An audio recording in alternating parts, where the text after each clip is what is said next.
안녕하십니까. 오늘은요, 이분이 만약 그때 조선시대에 그대로 남아서 조선사회에 좀 직언도 하고 또 넓은 지식을 후대에 전했더라면 적어도 제가 생각할 때는 조선 500년사가 100년은 더 길어지지 않았나 하는 그런 생각을 해봅니다.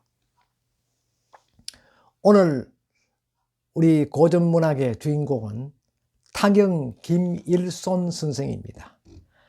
타경 김일손 선생은요, 잘 아시는 바와 같이 이 인근의 청도 출신입니다. 이분은 과거에 초시에는 장원급제를 하고 중시에는 2등을 하고 그 다음에도 착착 시험 칠 때마다 우수한 성적으로 합격을 하였던 그런 인물입니다. 이분은 자신의 할아버지이신 김거길 선생에게 한문을 수학받고 또 장문을 짓는 그런 폭넓은 교육을 받아왔다고 합니다. 지금 청도에 가면요, 동창천에 1592년 임난이 발발하였을 때 그 일대에서 엄청난 희생과 또 전투가 벌어졌던 그러한 현장이 바로 동창천 전투입니다. 그때는 왜구와 또 경산의 의병장들이 한 곳에 모여서 왜구를 격퇴시키기 위해서 생사의 기로에서 일진일퇴를 하였던 그런 곳이기도 하고, 그때 그 유명한 장수 한 분이 전사하기도 했습니다. 그 장수는 우리가 자칫 역사 속에 감춰져 버린 듯이 남아있는 이상 선생입니다. 이상 선생은 본래 무인으로서 자인지방에서 의병에 참여를 하였습니다. 그래서 자기는 동창천에 왜구가 쳐들어오는 것을 보고 마지막 왜구 한 사람까지도 격퇴시키기 위해서 그 자리에서 목숨을 걸고 싸우다가 순절하였던 분입니다. 저는 왜 이런 이야기를 하냐면은 김일손 선생과 같은 이런 지식인, 훌륭한 역사적 인물이 만약에 조선시대 때 사화에 연루되어서 목숨을 잃지 않았다면 조선사회는 최하 100년은 더 길어졌고 적어도 우리는 임진왜란과 같은 민족의 참극을 맞지도 않았을 뿐만 아니라 6.25 사변 또한 없었을 것이라는 생각을 저희들은 하게 됩니다. 왜?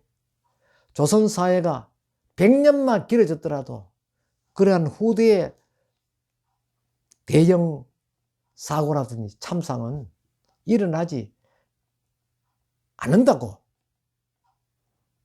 보는 것이 제 견해입니다. 이 타경 김일손 선생은요, 경남 함양하고도 상당히 그 인연이 많습니다. 여러분도 잘 아시는 바와 같이 함양에 가면 수동면이라는 곳이 있는데 거기 입구에 보면은 웅계정사라는 성원이 있습니다. 그 웅계정사에 타경 김일손 선생이 수학을 하였던 곳이고 또 학문을 연구하였던 곳으로 알려져 있습니다. 이분은 세조 때 등용이 되었다가 연산군 때 능지 처사를 당했습니다. 누구에 의해서요? 어제도 우연히 남이 장군 이야기를 하니까 남이 장군을 모함해가지고 고변하는 사람이 누굽니까?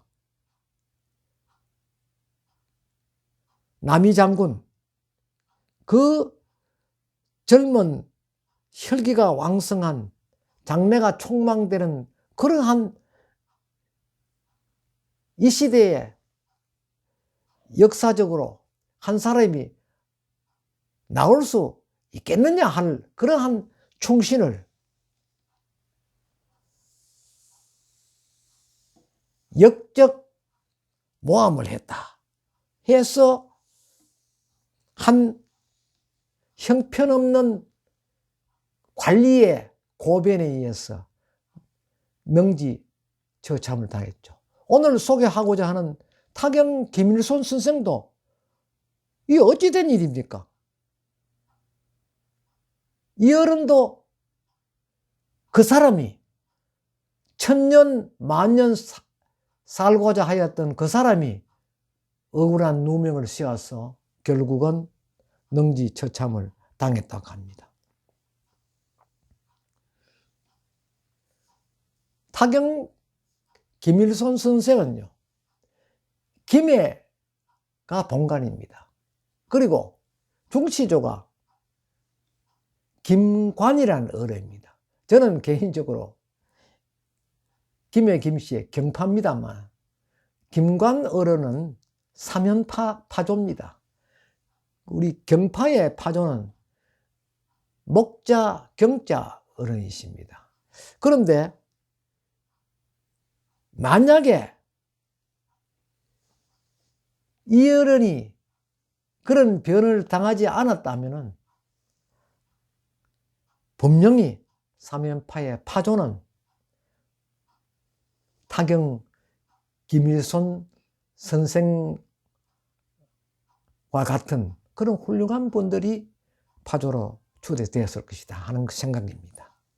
이분은 김종직 문화에서 공부를 했죠. 그래서 정여차이라는 분과 강헌 이런 분들과 같이 그 문학을 교유했다 하는 그런 기록이 있습니다. 오늘 또 제가 그 노트북을 이렇게 놓고 말씀을 드리니까 참 편합니다.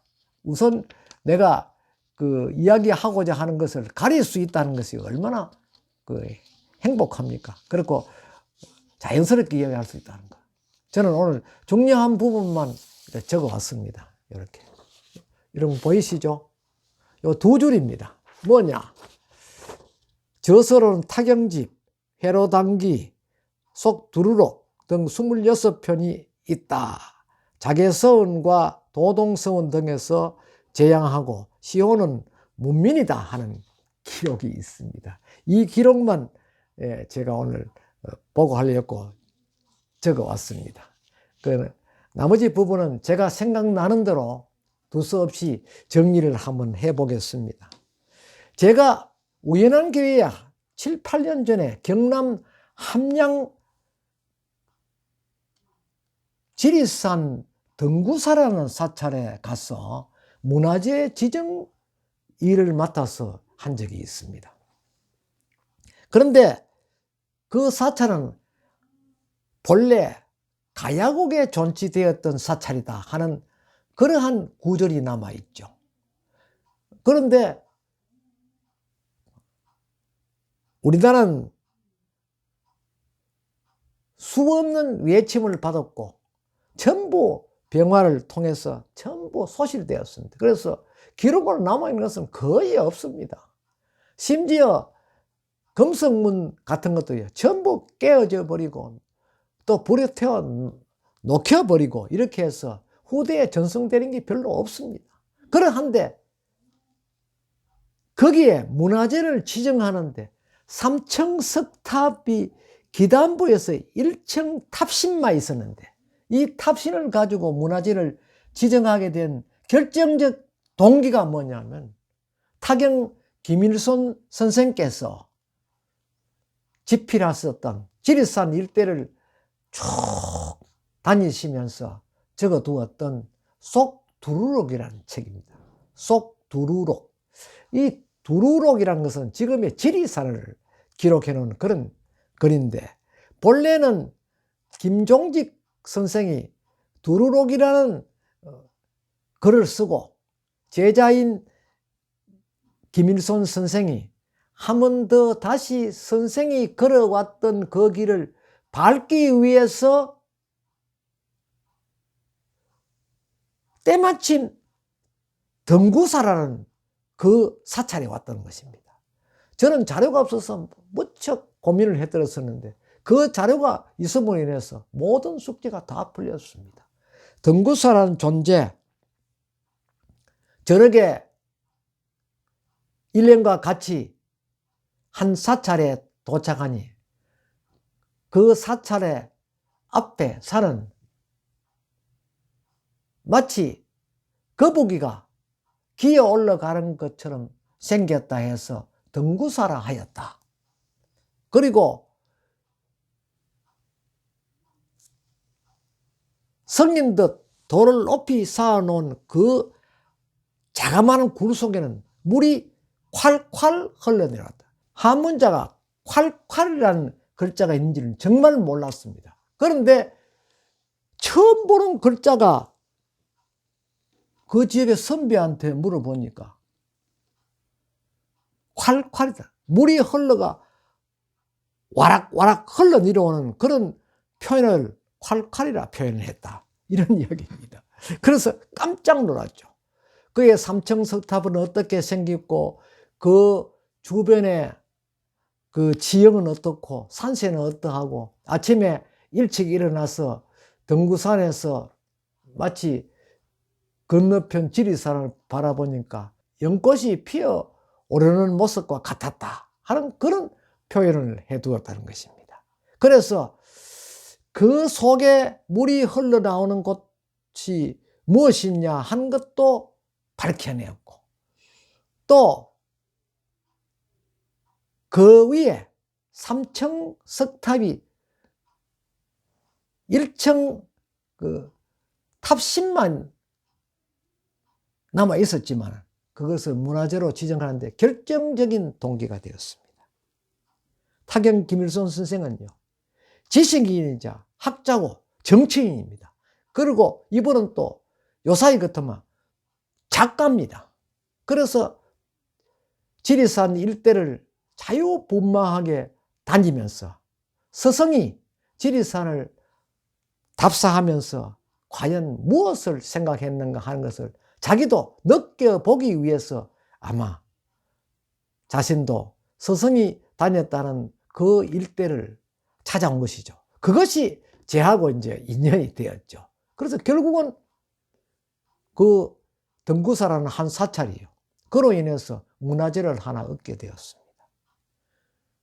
훗날 제가 지정한 문화재가 경상남도 그 유형문화재로 지정이 되어서 많은 지원도 받고 지금은 활발하게 복원을 하고 있는 그런 형편에 있습니다. 그런데 여기에 어떤 사람이 타경 김일손 선생의 길을 끊어버렸느냐. 중요한 것은 그거 있습니다.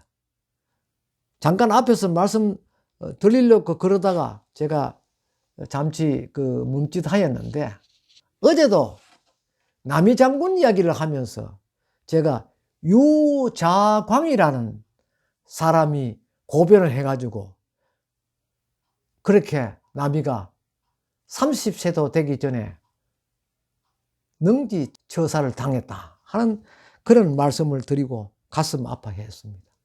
오늘 또요, 이 유자광이라는 자가 연산군 4년 때 1498년입니다. 이때 무오사화에서 조이제문의 사초 기록을 지적을 해서 이것은 왕권에 도전한 역적이다 하는 그런 고변함으로써 능지처참을 당했습니다. 그 당시에 이 왕들은 그 옳은 사람이 없었던 것 같아요. 똑똑한 사람들은 다 죽여버리고 자기는 어찌했든 백성들로부터 또 문신들로부터 무신들로부터 자기의 왕권 도전에 걸림이 되면 무참하게 죽여버리면서 자기는 왜 그럼 조카의 왕위를 빼뜨리고 조카를 급기하는 강호도까지 유배 보내었어. 독약을 먹여가지고 죽이고 그 시신까지도 전부 흩어버리고 다시는 후대에 가서 찾지 못하도록 했다는 것이죠. 만약에 엄모시라는 분이 없었다면 단종의 시신을 어떻게 찾았고 단종의 능을 어떻게 복원할 수 있었을까요? 그런데 조선의 역사가 어차피 무로서 이루어진 나라가 되나니 전부 죽이고 죽고 왕권도 자기 마음대로 엉망으로 만들어버리고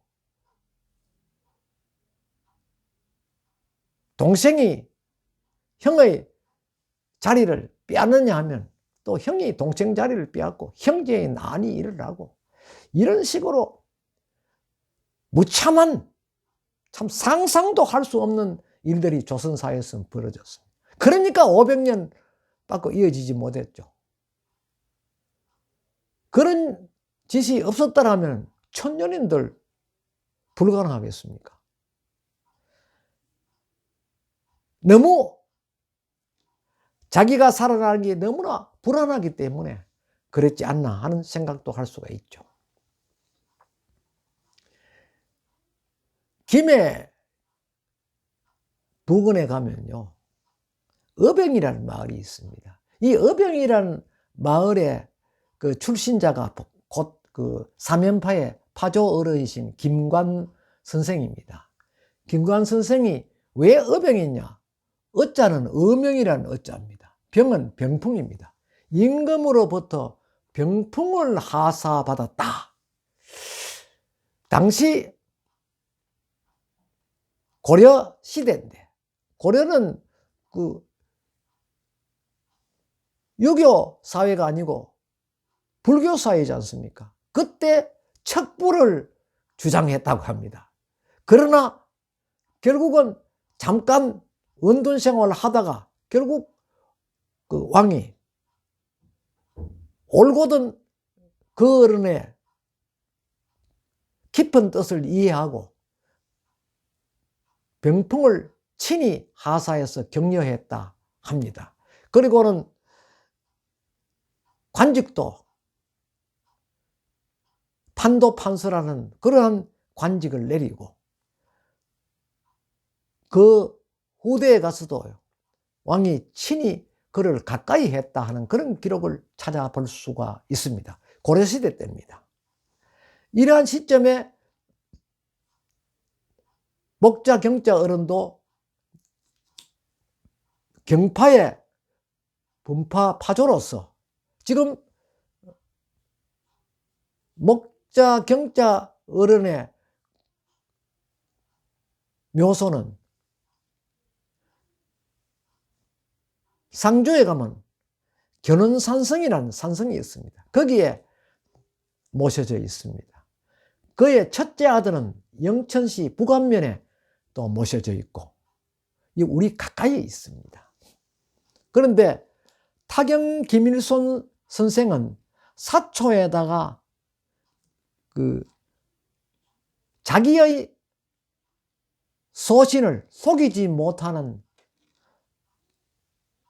순수한 사회의 정도를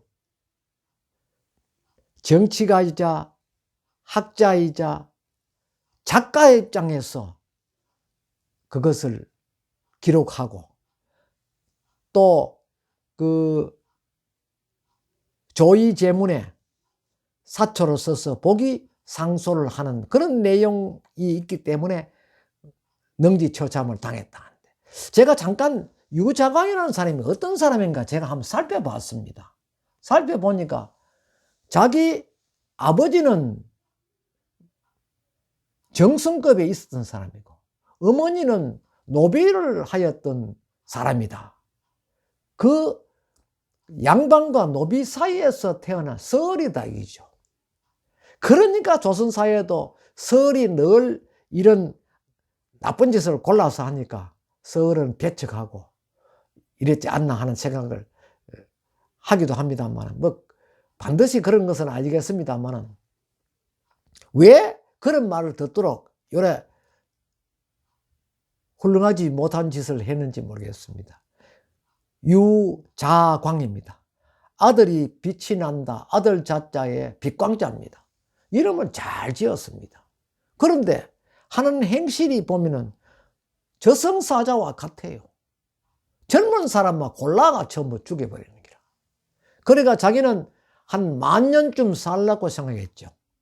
그런데 지금은 어디 가 있습니까? 이 사람도 중종 반정에 또 꽤 많은 사람이 가담이 돼가 자기도 죽었습니다. 한 치 앞을 내다보지 못하고 남을 해치고, 이런 걸 볼 때 참 가슴 아픕니다. 이 타경 김일성 선생은요, 그뿐만 아니라 제가 아는 여러 가지 일화가 많이 있습니다. 김일성 선생은 자기가 능지처참을 당한 것을 미리 알고 자결을 하였다고 합니다. 그런데 유장하이가 자결을 했다고 왕권에 도전했다 해가지고 능지처참을 시켜야 된다. 묘를 써놨는데 묘를 파디비 가지고 부관 참시를 해가 능지처참을 했다 하는 그러한 악랄한 방법으로 욕을 보였던 것입니다. 그 뒤로는 사실상 김일성 선생의 후대는 끊어진 상태인데 바로 직계를 양자를 얻어서 그래 대를 잇고 있다고 합니다. 지금 배양은 청도군에 가면 자계성원이라는 성원이 있습니다. 거기에 우리 김일성 선생을 배양하고 있는데, 앞에서 잠깐 말씀드렸던 저 삼족대에 가면은 삼족대의 주인공이 바로 삼족 언어입니다. 주인공 중에 한 사람이 김일성 선생의 후손입니다. 그리고 이 김거길이라는 분은 할아버지죠. 김일성 선생이 너무나 영특하기 때문에 어릴 때부터 소학, 사서, 통갑, 강목 이런 등을 아주 세세하게 일깨웠는데, 한 번 가르치면 다시 2번 일컬을 그런 기회도 없이 줄줄 전부 암기를 할 정도로 하늘이 내린 천재였다고 합니다. 이런 분들이 바로 조선의 인물이지 않습니까? 이런 분들이 만약 나라를 도우고 그들의 학문을 양심적으로 지켜나가고 또 후대에 전승을 시키고 이렇게 했다면 이 조선 사회가 그렇게 험난한 사회로 불과 500년 정도밖에 수명을 다하지 못했을까요? 말년은 외놈들이 돌아와서 그렇게 욕을 보고 100년만 더 길어졌다면 우리 민족의 어려운 순환은 피하지 않았나 하는 생각입니다.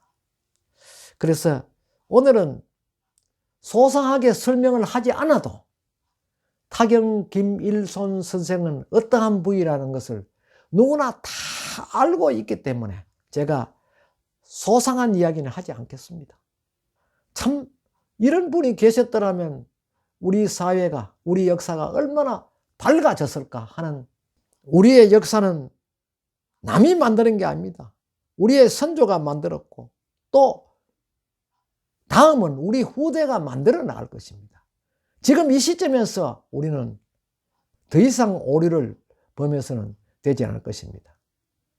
서로 사랑하고 믿고 또 그들을 끌어당겨주고 격려할 줄 알고 이러한 사회가 되었더라면 우리의 역사는 밝은 부분만 보이지 않겠나 하는 생각에서 제가 감히 몇 말씀 나누었습니다. 감사합니다.